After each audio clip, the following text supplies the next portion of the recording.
Hello দর্শক, আপনি কি পেঁপে চাষ করেছেন?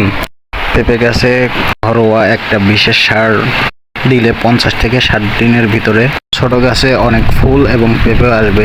দর্শক, ভিডিওটা দেখাবো ঘরোয়া কিছু সার তৈরি করে, সঠিকভাবে তৈরি করে 7 দিন পর পর প্রয়োগ করলে 100% আপনার গাছে পেঁপে ধরবে।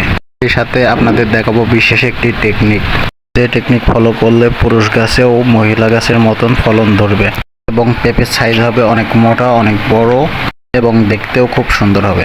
তো সর্বপ্রথম চুলার পরে এরকম একটা পাতিল নিতে হবে, তারপরে নিতে হবে কিছু পরিমাণ পানি। তো চলুন আমরা পানিটা নিয়ে নিই। তারপরে অল্প পরিমাণ পানি নিয়ে পানিকে কিছু সময় জাল দিতে হবে। যখন পানিটা একটু ফুটতে শুরু করবে তখন এর ভিতরে দিতে হবে কফি। কফির তীব্র গন্ধে যেমন শামুক, ঝিনুক বা জাপ পোকা দূরে থাকে। কফির ভিতরে থাকে প্রচুর পরিমাণ পটাশিয়াম, বিশেষ করে মাইক্রোনিউট্রাম, যেগুলো ব্যবহার করলে দ্রুত গাছে পেঁপে ধরবে এবং ফুল দাঁড়াবে। তবে একটা জিনিস খেয়াল রাখবেন, মিল্ক কফি ব্যবহার করা যাবে না, রেড কফি অথবা ব্ল্যাক কফি ব্যবহার করতে হবে। তারপরে এটা ভালোভাবে নাড়াচাড়া করুন। এর ভিতরে এবার ব্যবহার করব লেবু গাছের পাতা। এর ভিতরে প্রচুর পরিমাণে অ্যান্টিঅক্সিডেন্ট থাকে এবং গাছে অনেক পরিমাণ ফুল ও পেঁপে ধরাতে সাহায্য করে। গাছের জন্য লেবু গাছের পাতা অনেক কার্যকরী এবং আপনারা লেবুর রসও ব্যবহার করতে পারেন।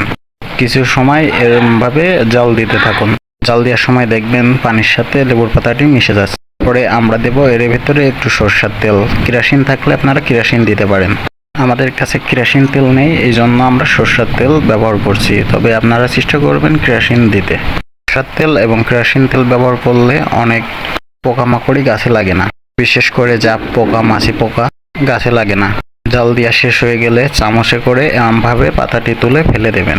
তারপরে এর ভিতরে মিক্স করবেন ডিটারজেন্ট। এটা সচরাচর সব দোকানেই পাওয়া যায়। ডিটারজেন্ট পাউডার ব্যবহার করলে কোনো ক্ষতিকর পোকামাকড় সরাসরি অ্যাটাক করতে পারে না এবং যেসব গাছের পাতা হলুদ হয়ে যায়, এর ভিতরে ক্ষতিকর জীবাণু থাকে, সেগুলোকে মেরে ফেলে ডিটারজেন্ট পাউডার। এবং এটা দেওয়ার উপকারিতা, গাছের গোড়া পচবে না, গাছের পাতা হলুদ হবে না। তারপরে আমরা পাত্রটা একটা জায়গায় রেখে ঠান্ডা করব। ঠান্ডা হয়ে গেলে একটা ছাঁকনি দিয়ে এটা ছেঁকে ফেলবো। তো আমরা একটা পাত্র নিয়ে নিলাম, নিয়ে ছেঁকলাম। দেখতে পাচ্ছেন আমরা একটা পাত্রে ঢেলে ফেললাম। ঢেলে ফেলার পরে আমরা এর ভিতরে আরও কিছু উপাদান অ্যাড করব।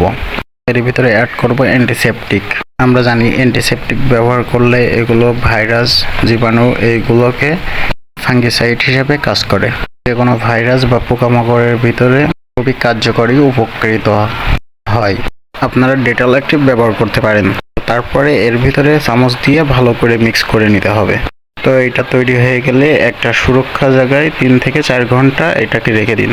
আপনারা একটা মগ বা বালতি নিতে পারেন, নিয়ে আমরা যেটা বানিয়েছিলাম তার এইটার ভিতরে ঢেলে দিব।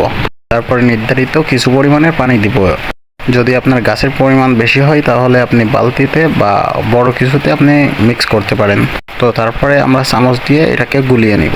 তো এখন দেখাবো এই দ্রবণটি কিভাবে গাছের গোড়ায় ব্যবহার করবেন। প্রথমে গাছের চারিপাশে আগাছাগুলো পরিষ্কার করে নেবেন এবং এইটা দিয়ে আবার অন্য মাটি দিয়ে আবার ঢেকে দিবেন।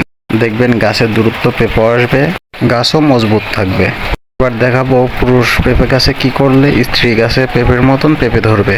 পুরুষ গাছে যে ডাঁটাগুলো থাকবে একটা চাকুর সাহায্যে কিছু পরিমাণ গোড়ার থেকে রেখে কাটতে হবে। এরপরে স্ত্রী পেঁপের গাছ একটা বাছাই করবেন। তারপরে কি করতে হবে আমরা দেখিয়ে দিচ্ছি।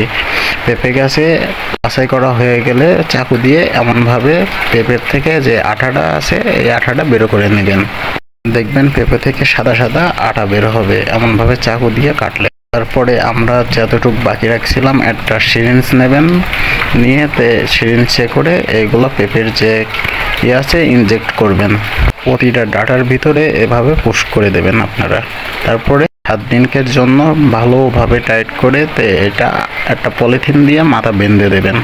7 দিন পরে খুলে দেখবেন স্ত্রী গাছের মতনই পেঁপের ফুল আসছে পুরুষ গাছেও। পাশাপাশি পেঁপের সাইজটা অনেক বড় করার জন্য আরেকটি উপাদান আপনাদের দেখিয়ে দিই। তো আপনারা এমন একটা ডিমের খোলা, শুকনো খোলা এমনভাবে কুচি কুচি করে কেটে নেবেন একটা বাড়িতে।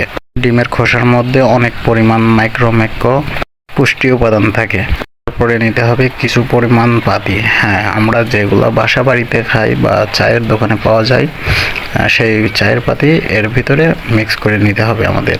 যে পরিমাণ আপনি ডিমের খোসা নেবেন সেই সম পরিমাণে আপনার চা পাতি লাগবে। তারপরে এর সাথে অ্যাড করবেন কিছু হলুদের গুঁড়া।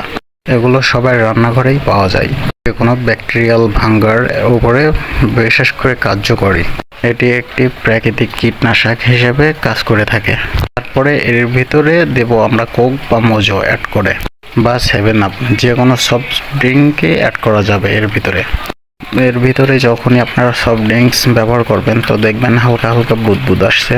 তো এর সাথে ভালো করে নাড়াচাড়া করে এটাকে ভালোভাবে মিক্স করে নেবেন। মেশানোর পরে কিছু সময় এক জায়গায় রেখে দিবেন এটাকে। একটা পাত্র নিয়ে যেগুলো মেশালাম এগুলো আবার মেশানোর জন্য কিছু পরিমাণের পানি নিয়ে নেবেন, নিয়ে মগের ভিতরে ঢেলে দিয়ে ভালো করে এটা মিক্স করে নেবেন আবারও।